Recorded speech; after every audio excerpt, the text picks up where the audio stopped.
On page 33 of Peter Scazerro's book, The Emotionally Healthy Leader, you'll find a list of 16 statements. And these statements can help a leader gauge their emotional health of their leadership style. Now, the way this works is they get to rate themselves between 1 and 5. 1 being something that is never true of themselves, and 5 being something that is always true, and of course you have the continuum in between. I've chosen to interview the staff members at my local church to see if we can gauge the emotional health of their leadership style. Now, questions 1 through 4 will really focus personally on them, about how they manage their emotions and a little bit about how they deal with their family. So let's see how my church and our leadership, let's see how they react.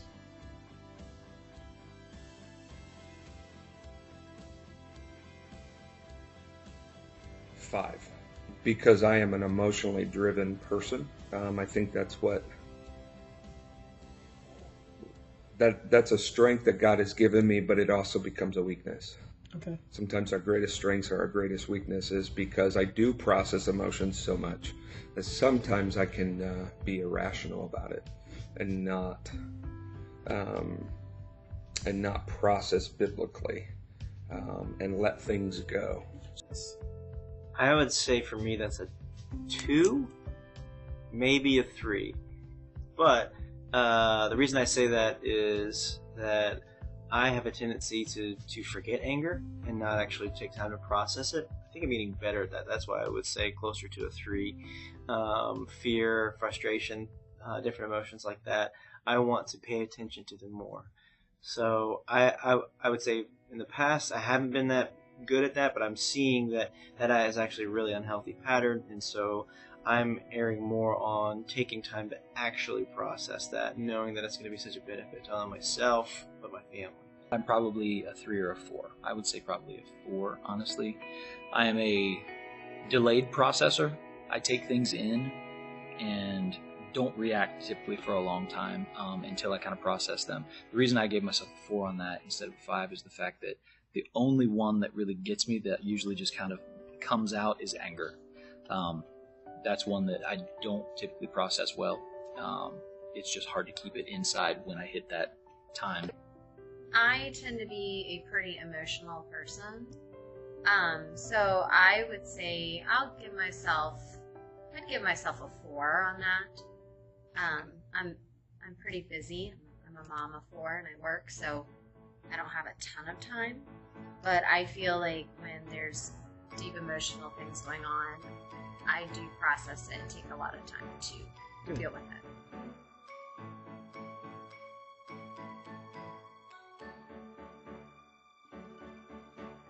I'm going to give myself a 4 again on that one, because my brother was the former pastor of our church, and I used to work alongside of him.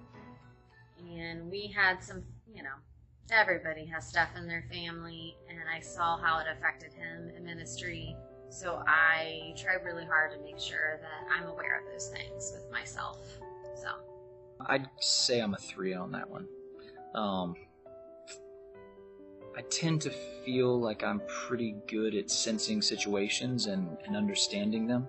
And I've had, as many people have, I've had a childhood that came out of divorce, so it came from a lot of really different family dynamics that a lot of people didn't have, and it may be why I'm a delayed processor too, for the fact that I take things in and I study and analyze them before I react to them, because my whole life I've had so many different situations thrown at me.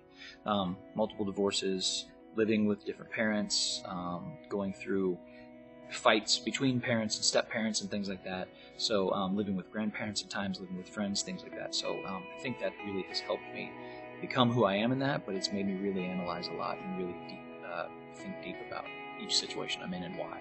I would say 4, because I think that is something that kind of came across pretty early, as far as understanding, the impact that my family had, seeing issues and challenges that they had, especially when it pertained to ministry. My parents were both not in ministry, but they volunteered and were high-level leaders in ministry.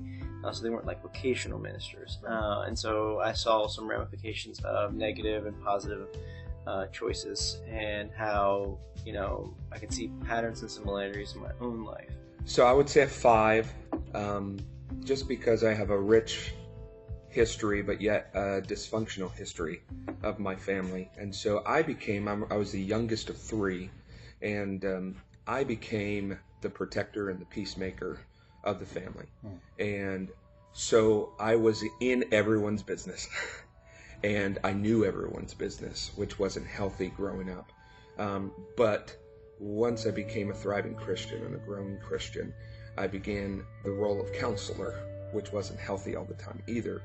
But I got to really understand the root issues of why our family functions the way they do.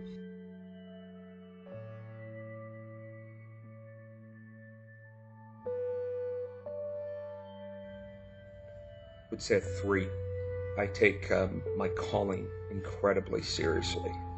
I would say that my marriage, from a 1 to 5, the strength and health of my marriage would be a 4.5. Sure. So we're doing well.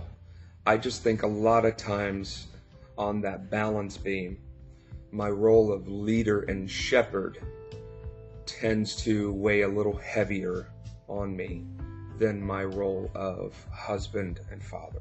Currently a 4, because that was not intuitive for me early on. But I think as having kids, I have 2 young kids, I have realized that scaling back in ministry and in leadership and making sure that I carve out time for my family is vital.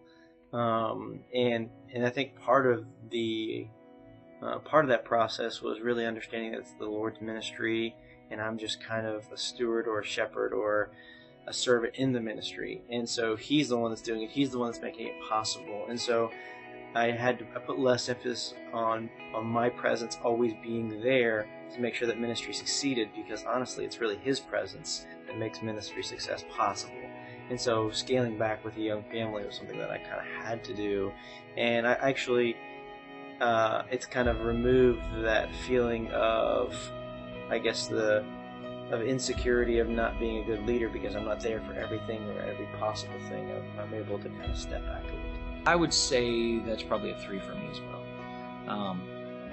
I'd say a year ago it probably would have been more of a 2 or a 1.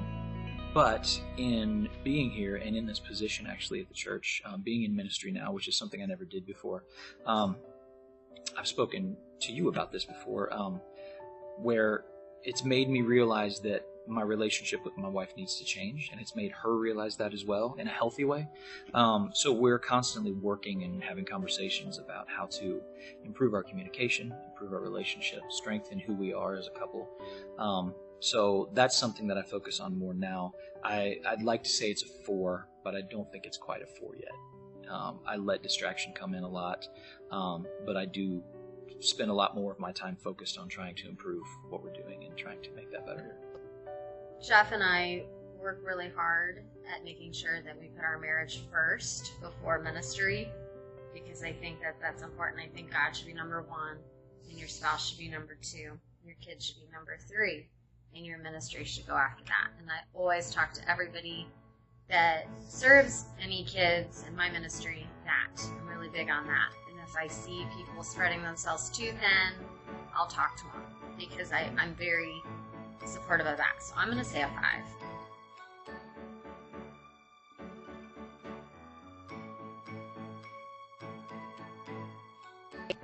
I'm a very relational person. I like, my love language is quality time. My husband loves that about me, because it means I always want to be with him, whether it be just taking a walk or sitting and watching a show. I like to be with people. I'm very relational.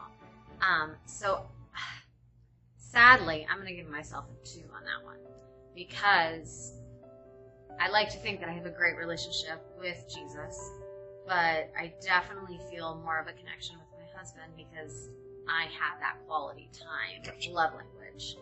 And I know a Holy Spirit's with me all the time, but my husband's that physical form, so I think I feel that more with him than I do. I'd say probably a 1 or a 2 on that, for the fact that we've been together, my wife and I have been together for 20 years, and we've only been really believers in that for maybe half of the time. And like I said, being in ministry is now making us take it even more seriously and go deeper and understand it. But that's something that, I don't know, it's not something that I correlate together as much as not as I probably should, but as I should. To me, my relationship with Jesus is separate from my relationship with my wife, and I guess that's, you say that, and that's probably not how it's supposed to be. But Jesus is in our relationship, but I don't think about the two in the same context typically. Yeah. I would say 3 is where I'm at with that one, because I want to get better at that, but I think I see that more necessarily with the detriment than I do with the positive. I recognize it more. When I know that I'm not spending quality time with the Lord and I'm not really pouring into myself, I see it affecting a lot more of my relationship with my wife and family. The positive, I think sometimes it's harder for me to clue in on. I think I don't always necessarily equate it always with, man, I'm having some really quality time with the Lord. And so it's actually, it's then cause affecting, my relationship with my wife and family. So I think I see it more on the detriment than I do on the positive side, but it is something that I've been able to recognize. Unfortunately, a 2. Okay. I do have moments. I definitely have moments where I experience Jesus sometimes in greater ways than I do with my spouse, but they seem to be fewer, far between. Yes. So it's interesting. Things started off going well. We have a lot of awareness about how our family is. We see some good things, and then we start talking about our marriages. And though the marriages are good, maybe we focus a little bit more on our job than we do our marriages. But overall, I think there's a lot of awareness and a lot of good things, a lot of health happening in the leadership style of our staff members. Now next, we're going to find out the next 4 questions are more about discipline and reading scripture and actually having rest and Sabbath. So let's see how our staff members do with the next 4 questions.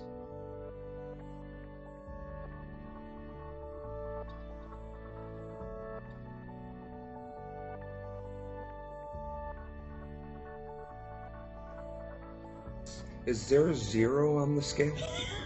I'm sorry. A 1. Yeah. I am a task-driven leader that loves people, has a heart to shepherd, but a lot of times tasks and productivity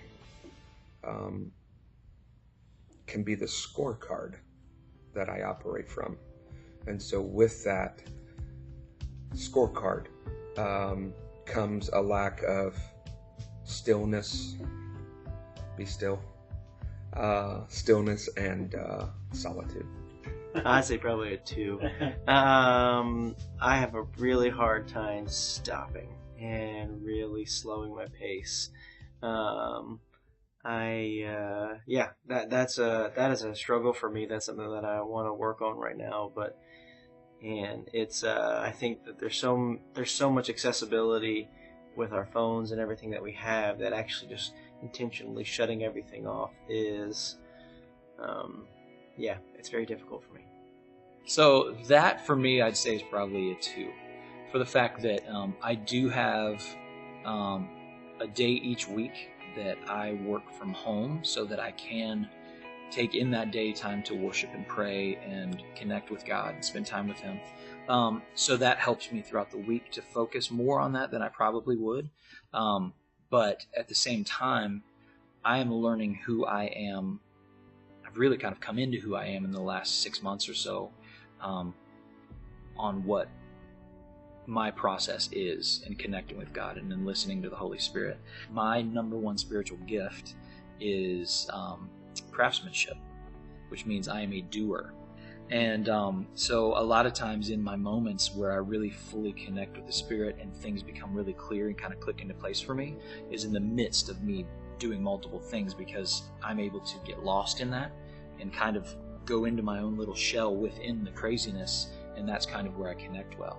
Now I understand that solitude and silence, and specifically spending time with the Holy Spirit, is something that is extremely important, and I need to do that more. But because of how I'm built, my way of doing things, I guess, the way that works for me, my process is in the midst of busyness. So for me, that's a little bit of a struggle.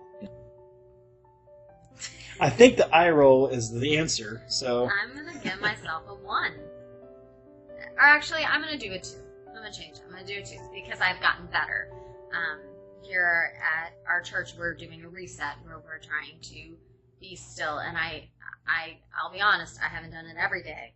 But I definitely am doing it more in the last 2 weeks than I've ever done it. So I'll give myself a 2. But it's definitely, I think that's how the enemy gets me. He likes to have a lot of busyness. There's a lot of noise around me. I homeschool. I've got noise around me all the time. So, yeah, I definitely need to work more at getting alone, being still.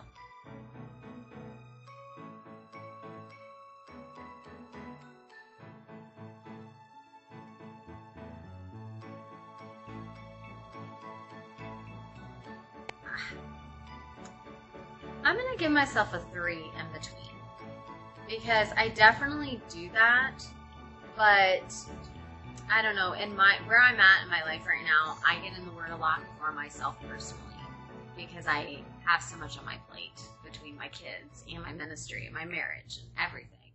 So, whereas a lot of times I'm in the Word, I am thinking of ministry. Okay. I'm not the most consistent person. I'm not the most self-disciplined. So it's something I definitely have been working on and trying to get better in my life. Probably a 3, 2 to a 3. I've never been good at just sitting down and reading. And so actually recently, in discovering an app that I like to use that helps me with scripture, that reads to me in a certain way, I'm able to spend more time in it. But I definitely don't spend as much time as I should. And there's a process I'm going through right now that we as a staff are going through right now as well, to try to put more of a focus on these things and grow and strengthen those, because we are leading people. I mean, we need to be growing. Doing the podcast each week too that we do really is helping me grow in that, and also learn in that, to where I feel like who I am spiritually and who I am as a leader is growing a lot, to be able to share with the ministry that I lead. Probably a 2 or 3, and that's just because it is one of those things that if I don't practice a lot of that solitude time, I'm not practicing a lot of the spiritual discipline just for the sake of spiritual discipline. I think I'm better with reading scripture than I am with this just stopping. So maybe I would probably lean more towards a 3 than I did with the last question. But that's really hard for me to pull away from, like sermon prep or prepping for a retreat or something like that, or a ministry opportunity, to kind of lump that into my time with the Lord. I would say a 3.5. It's definitely not where I want to be. But again, this may be opening a can, but for me, what I'm understanding is we have different pathways of connecting with God. Mm-hmm. We have, there's a book called Sacred Pathways. Mm-hmm. And, some people really meet with God and grow spiritually in His Word through reading, through stillness. That's not how I'm wired, and I'm not making an excuse for not doing it, but I'm wired of listening to a song and bawling like a baby and connecting with God's heart. So in that light, it may even be more or closer to a 4. But as far as just kind of going through a routine or a disciplined structure of solitude and prayer, that's lower on the scale.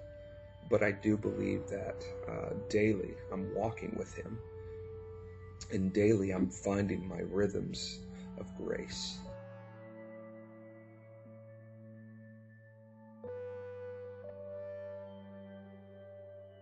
I'm about a 3, and I'm getting closer to a 4. And when I say that, Mondays are my day off, and I have been really diligent in keeping that Sabbath.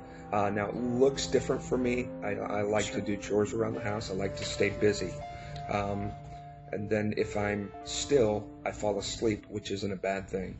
But as far as just what I see in my head as a spiritual Sabbath of just where you're in God's Word and you're just still before the Lord, I don't think that hardly ever happens on my Mondays off.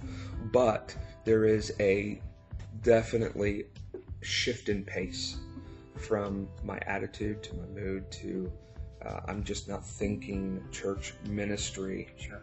I'm thinking, God, what are we going to do today? So I'd say 4 because Monday is my family day, and I call it family day, and I guess that would be kind of like my Sabbath day, in which I rarely return phone calls. I don't really engage in any texting or anything like that with ministry items, and anything that comes up, unless it's an emergency, we'll basically kind of leave it and pass it off until the next day. So there's times when I don't. I think I pick and choose sometimes when I do it, but I really try to. There's a bleed over with ministry because it can be friendship related, it can be personal, but and so there's sometimes when it does take over a little bit timing wise, but I really try to focus and keep that as a family day. That's probably because we work on Sunday too. Yeah. And I know it doesn't have to be on Sunday, and typically Sabbath is actually Saturday, but yeah, for me I'd say I'm probably about a 3 on that. I do have my day that I work from home. Which I guess would be considered my Sabbath, but it's a work from home day too. So I take time through the week for that, but there's never a specific day where it's a 24-hour period where I don't do anything. That's a pretty tough one. My Sundays are work days for me, even though I do enjoy it, but I wouldn't call it my Sabbath because I am working. I do try to find a day of the week that I'm just enjoying, like my life. It's hard because I'm always having to still work though, because I gotta put food on the table and I've gotta tend to my family. So I'm gonna give myself a 3 because I do feel like I work hard at getting away and finding a day a week where I'm enjoying my family and I'm enjoying God's creation. I'm not going to give myself higher because I don't think I do it as much as I should. It's that discipline, not that discipline each week to make sure I find that day to be my Sabbath other than Sunday, because Sunday is going to always be a working day for me.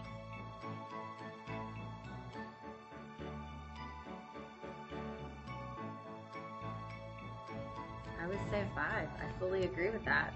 I think, when God gave that to the Israelites, that was at a time where if they didn't work, they could die. I mean, their work was their food, and by telling them they couldn't work a day a week, and they had been, in slavery, all they knew was work.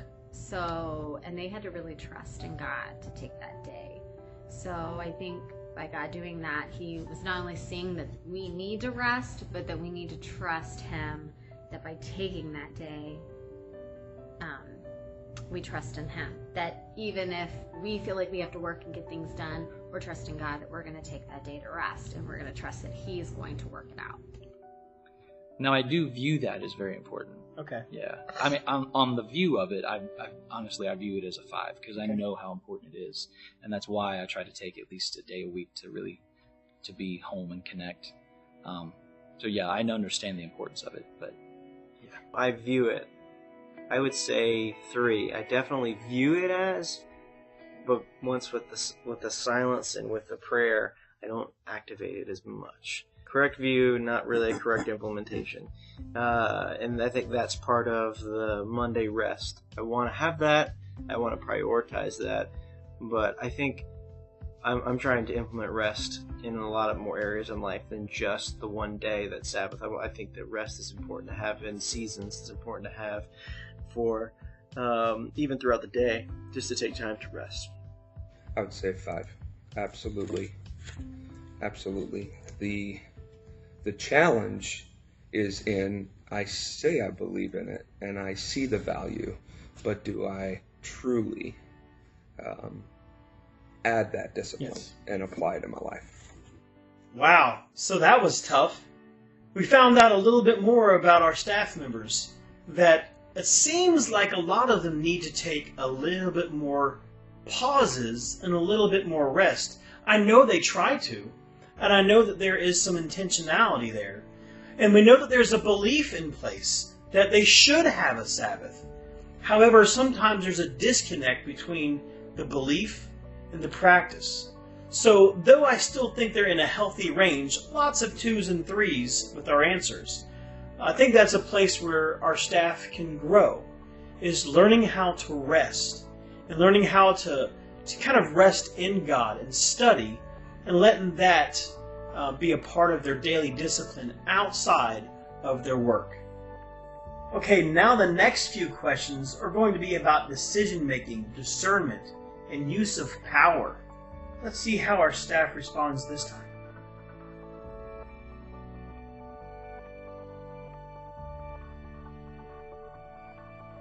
I would say a 3. When it comes to desperate measures, when it comes to big decisions of the church, especially in a season where we are right now, in resetting and really reevaluating, that would probably be more like a 4.5 in the season, but I'm looking at the holistic approach of my life, probably a 3. Yeah. I wish it was higher. I'd say probably a 3, because I think a lot of times when I'm working through my decisions, I'm leaning on the Holy Spirit in the present moment, and I'm kind of either writing things down or collaborating with people. But I think I do just struggle with solitude. So with that, not having that solitude time means I'm not going before the Lord and really just praying over something and allowing there to be space for the Lord to speak, and then wait on the Lord for Him to say what He's going to say. That I'd say I'm about a 4 on. Like I said, in the midst of my craziness, when I can really connect, and in learning my process and understanding what things are, I used to think that praying without ceasing was something very different than what I'm learning that it actually is. And most of my day, I am in communication with the Holy Spirit. And most things that I do pray about, and I do try to get His leading on that for what I'm supposed to do. So I feel like that's a strength of mine, I think. Big decisions, like really big decisions, I definitely take time to pray. I'm going to give myself a 3. That's just hard for me because I make a lot of decisions just based on how I'm going to run my day. I homeschool, so how much school am I going to do? How am I going to balance everything that needs to get done? So many decisions. So I don't think I pray as much as I should for all those decisions, but I definitely do the big ones. So 3.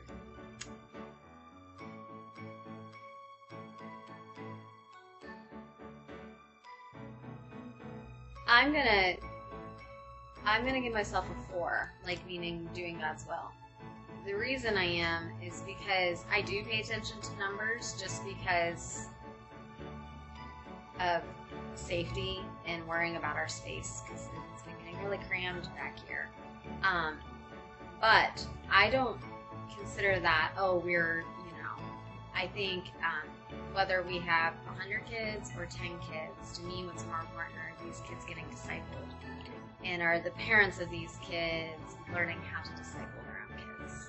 We have 100 kids back here and that's not happening. I don't count myself at all successful in running this ministry. To be honest, I don't feel like that's happening where I want it to right now. So I don't feel successful. Even though we are hitting record numbers, I don't feel like, oh yay, we've made it. We have a long ways to go. So I look more at spiritually, where are these kids? How are they being discipled? And where are the health of my leaders? and how are we partnering with parents? That's where I look. And if we only had 10 kids and they're all growing spiritually and their parents are passionate about growing at home and growing their children spiritually, I would be more happy than having 500 kids back here. So I'd say for me that's a 4 or a 5. But with what we do, the other things do come into play a little bit with being the worship leader here at the church. Spending time and making sure that what we are doing is at a high quality. It is at a high level for what we're doing. But that ties into the fact that the reason that we do that is for us to do God's will and connect with people. So, yeah. I think it's almost impossible to not look at numbers. Mm-hmm. I even think about the book of Acts, when we know how many people the Lord was adding to their number daily, or that we know how many people were saved. We know how many people came to Jesus and how the church grew. So I think it's hard to not completely disregard numbers. Where I've seen it is that, so here, I'll give you my answer. I say it's probably a 4.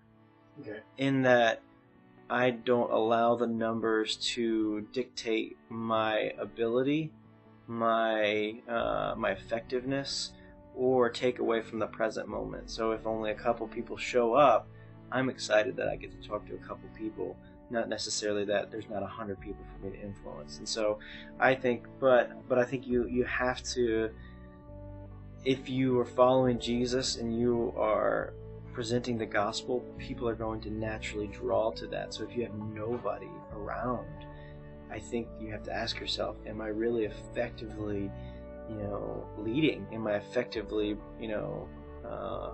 being a part of what God is doing and how His kingdom movement? Because I think if you have no one following you, then you're not really leading. If you would have asked me that question when I first took on the lead pastor position in 2015, my answer to you would have been a 1. Because this was all new, and the pressure of measuring success by growing the church was truly daunting and heavy. And I would say now in 2018, I would say a 4 to a 5. Good. I'm done with messing around with just being the largest church. I'm done with messing around with being the best teacher. Having a following on YouTube. Yeah, I understand that with influence comes impact. With a following, you have opportunity to change a life. So I do see the value of having quality. I see the value of growing in attendance, in finances, in manpower, but it is not the measure by which we see our success.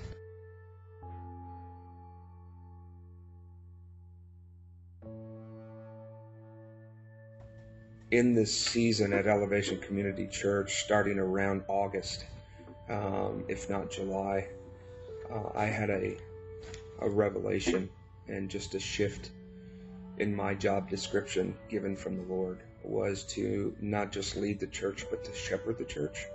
And I have, as lead pastor, I see this ministry in different groups of sheep, all making one flock, but a lot of times they're in different groups. One is our elders, of literally shepherding them, pouring into them. A lot of them are older spiritually and more experienced, but God has called me to be lead pastor and to walk with them, to encourage them, and even to give them accountability spiritually. And then as the staff in this season, I truly believe that it's my calling to shepherd the staff, to develop them as personal and spiritual leaders. So I would say almost a 5 in this season. It wasn't that in the years past, and I think the staff started to feel that. They probably felt like I didn't have time or availability to just sit and chew the chat with them. So I would say that's probably close to a 3 or 4. 4 probably, because I just like spending time with people. So when I get a chance to get to talk to people, I always like to know where they are, how things are going in their life. And so with my leaders, I want them to be healthy because they're effectively, championing the ministry in places that I can't be. And so when I meet with leaders, I always want to ask how they're doing, how it's going, how are they feeling, what can I do to help, how can I pray for them. So I do try to do my best to pour into the spiritual health of my leaders, just knowing that if they're not healthy, then their group's not healthy. I'd say about a 4. It's something that I'm growing in. Another one that I'm growing in as I'm coming into ministry, becoming more of a shepherd of the ministry than just someone who is here to lead worship. So that's something that really in the last 6 months or year that God's really been growing in me, connecting me more with the people in the ministry, giving me more of a heart for them and wanting to be there for them, lift them up in prayer, let them know that they're loved and supported.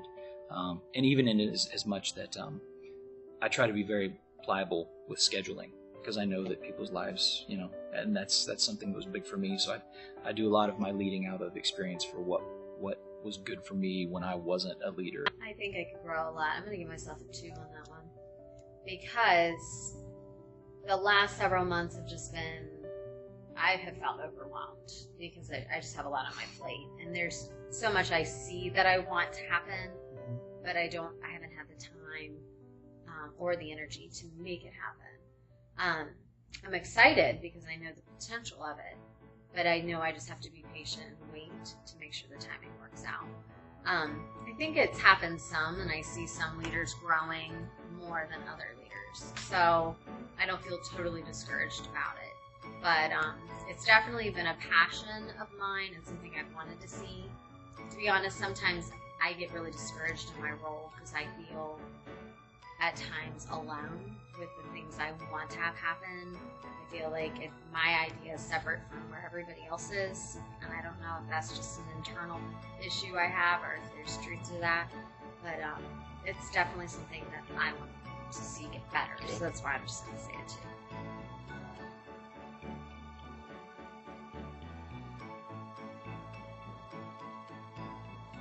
Oh, I'm going to give myself like a 5 on that because You go get it. yeah, and that's kind of got me in trouble. But if I have an issue with somebody, I tend to go and try to work it out. Do I always do it in the best healthy way? I can't say that, but I do always have to work. I can't stand knowing that there's an issue. I just can't. I'd say I'm probably a 1 or a 2 on that myself. I am, my wife as well, we both avoid conflict like the plague. It's just how we're wired. And it is another thing that I'm growing in this ministry, because to lead the ministry, there are certain difficult conversations that you have to have.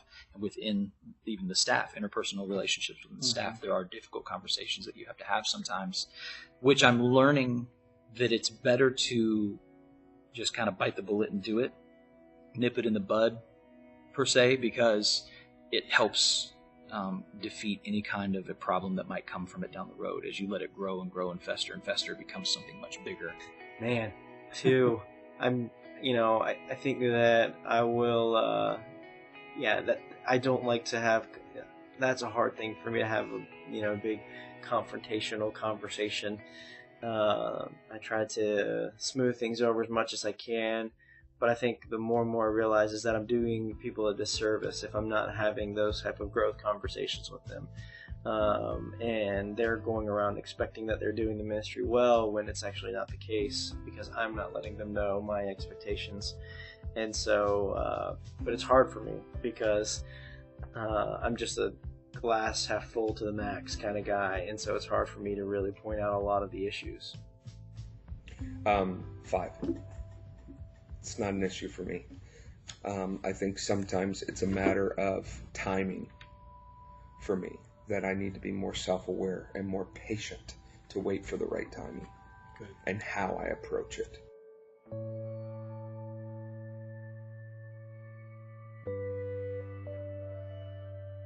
I would say a 2. I don't mind, but me being a sensitive, emotional guy, I really continue to be cautious, and I second guess, when is the time. I always feel bad, giving myself a title. I struggle with sometimes if there's a disagreement. A lot of times I feel like the only way to put an end to the conversation when it's not going anywhere is to remind them of my position, their position. We're a team, but there's definitely, I really struggle with that. So I would say 2 or 3. When I think of power is I think of authority, and I may be thinking of this wrong.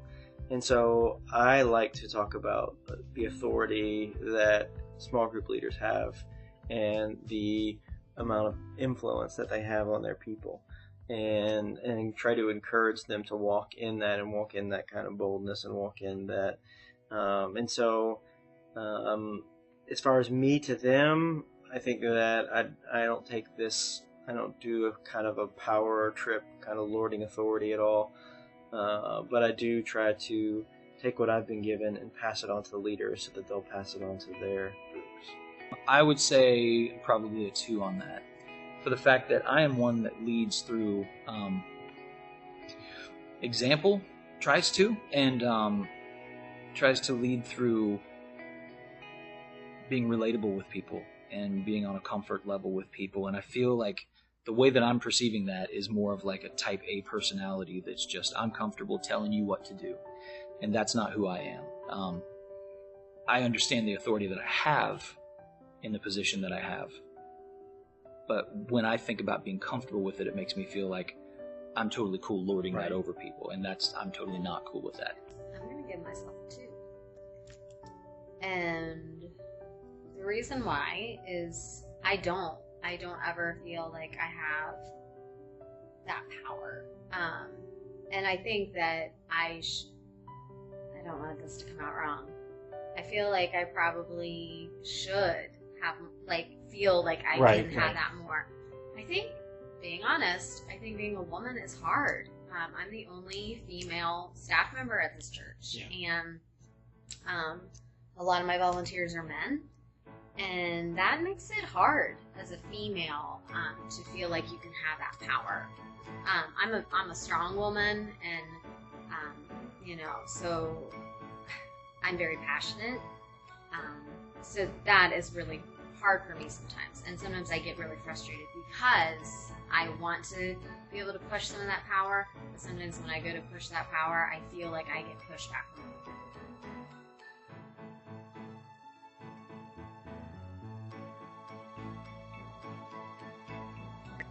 I would give myself a 2. I think I struggle with that.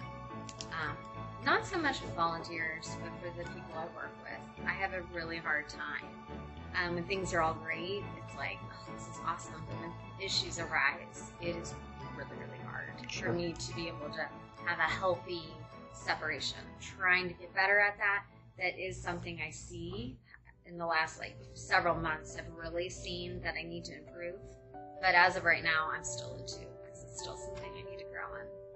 For the most part, I am comfortable with dealing with that. I'd say I'm probably a 4 on that one.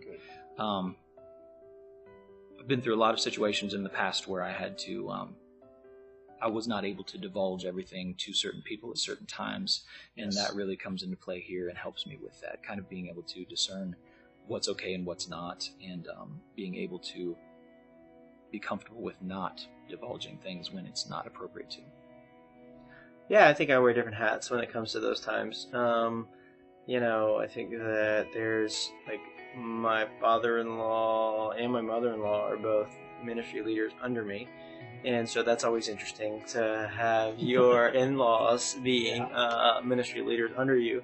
And so I think there's times when I'm able to kind of put on the pastor role, put on the authority role with that, and still honor and respect them as my parents-in-law. And so, and then when it's not the case, when we're just spending time together, sure, ministry things, conversations may come up, but it's not anything that I feel like I there's definitely a respect that I have for them and their personal role in my life, and so I think it's a healthy balance of wearing hats. I would say if you asked me this again about 3 months ago, it would have been a 2. In this shift of season and how we're operating, I would say a 3.5 to a 4. The difficult situation in every church has their own story, but I became lead pastor. I was already the worship pastor here, so especially the one staff member who was on our staff. Actually, there was more than that. We had 3 staff members who were on staff when I was worship pastor, co-employee, co-worker of theirs, and so that shift was very difficult. And it came with a lot of just awkwardness and sometimes tension. So one thing that I really noticed here with these questions was a level of awareness. That's definitely a good thing. See, there were a range of answers from fairly healthy to maybe not so healthy. But what we could see is at least people understood where they were. And I think really that awareness can facilitate growth. And maybe these questions in and of themselves offer that awareness to help the staff members grow. So I think this is a really good thing that we're asking these questions, because this particular set of questions that we were just asked, there was a little bit of struggle there. Okay, and finally, our last 2 questions really evaluate whether our staff can make like Elsa and let it go.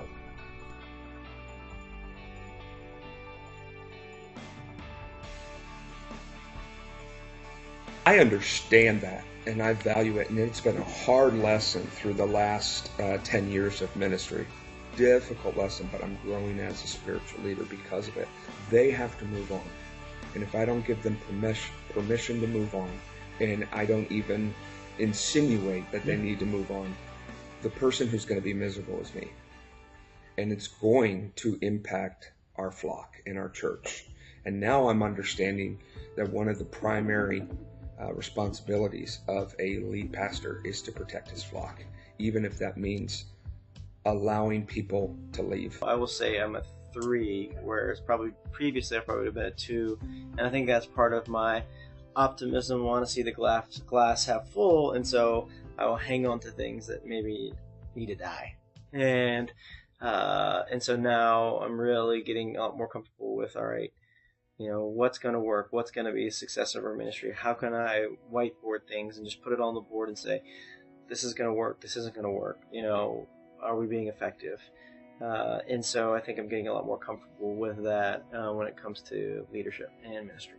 I'll say I'm a 4 on that, because endings are always hard, losses are always hard, but I've always been one that can just kind of accept it and move on. It's part of the plan, it's part of God's teaching us and growing us. So I am pretty okay with accepting that kind of stuff when it happens. I just always have been. It's kind of how I'm wired. And I'm going to give myself another 2, because I have really struggled with this loss, and it's hard for me to embrace it, even though I know that it is good that the loss happened, that closure came.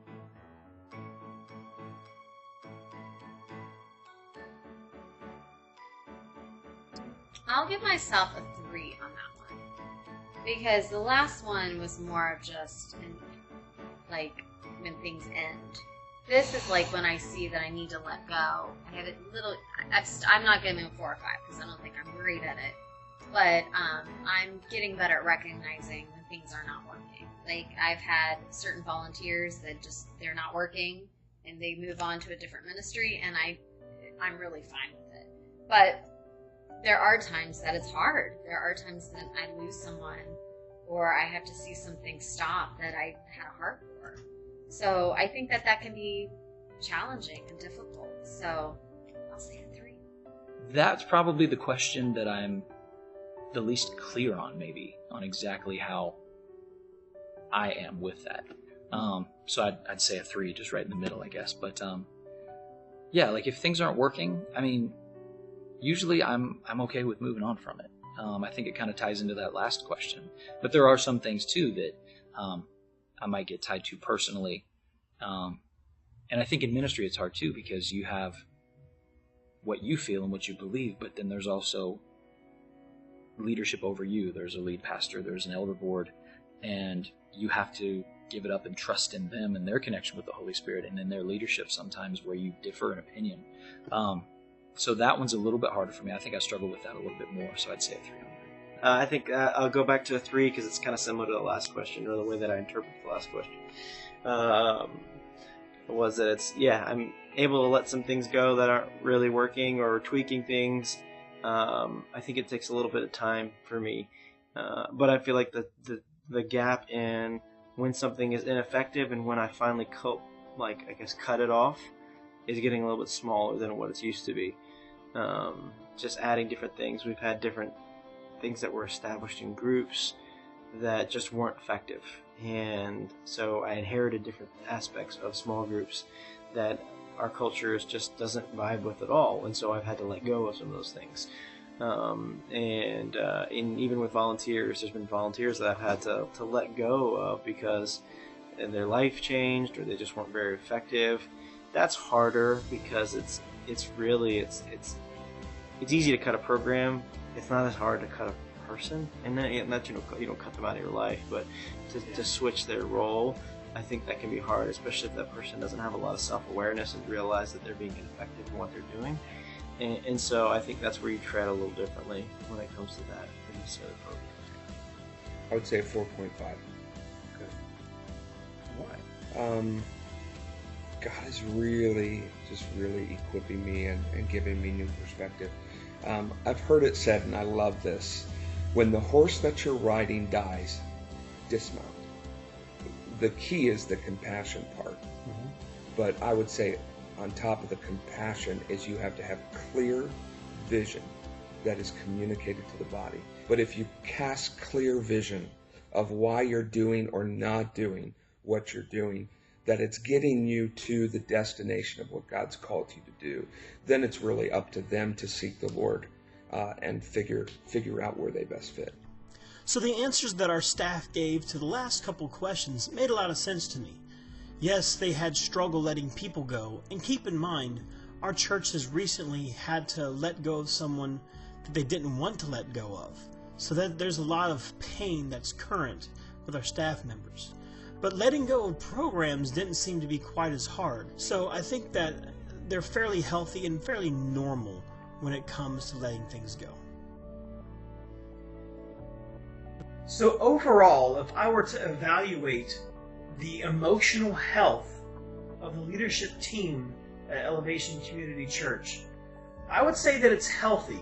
Now, one thing that I asked these guys is, when I gave them their personal results, which most of them were somewhere between the 2 to 3 range, in the middle of healthy. I asked them what they thought about it, and most of them gave me responses that they thought that was accurate. But so they might be emotionally healthy, not unhealthy, not rock star status, but they might be healthy. But what does that mean as an organization to have healthy staff members? One thing that I do think that it means is that they have awareness, because some of them answered very low on a few questions. That tells me that they at least know where they stand on those subjects. Some of them answered very high, which means they have confidence, and again, they know that what they're good at. So that awareness, I think, is a big deal. And I think that this church is in a season of growth. Not growth as far as raw numbers is concerned, but growth as far as growing in depth and growing in wisdom and strength. So our staff members certainly are showing that. So when you take awareness and you see that they are growing, I think the future looks bright. I think we're going to see more and more growth out of these staff members. I would say that if I were to interview this staff in a year or two from now after they've been through all the things that they've been through, and at the pace that they're on as far as their growth is concerned, I would say that we'd see more 3s and 4s than 2 and 3s, and we would be approaching what I would call rock star status. So I think overall the health of the church, as far as the leadership is concerned and the leadership style, I think the emotional health is good. So I just talked about, I think that the overall health is good, but there are some places that the staff can grow. I think that really the staff needs to focus on rest and solitude and discipline and prayer. It seems to me that that was one of the areas that everybody struggled with, that they take some time, but no one really felt like they took the right amount of time. Which that's good because they're working hard, but on the other side, they're going to burn out really quick if they continue to abandon Sabbath and abandon rest. Another thing that I think that they could grow on is trying to focus and center in God's will more than numbers. I know that there was some good talk about numbers, and sure, I understand the importance in numbers, but I thought maybe their focus might be too heavy into numbers. So I think that the church could be healthier if they took a moment and pondered God's will more than numbers. The good news is they're in a self-proclaimed period of reset. So they're taking a look at those kinds of things right now. So maybe the product of this rest and reset might be a bit more rest and a better perspective of God's will. At least that's my prayer and that's my hope. So again, I think they're healthy and I think that they're moving in a good direction, but they need to rest a little bit more and they really need to focus on God's will more than the numbers. So I hope you enjoyed this. I wish that this class were longer so I could go another year and reinvestigate this. But that's all I have for now, so thank you so much for watching.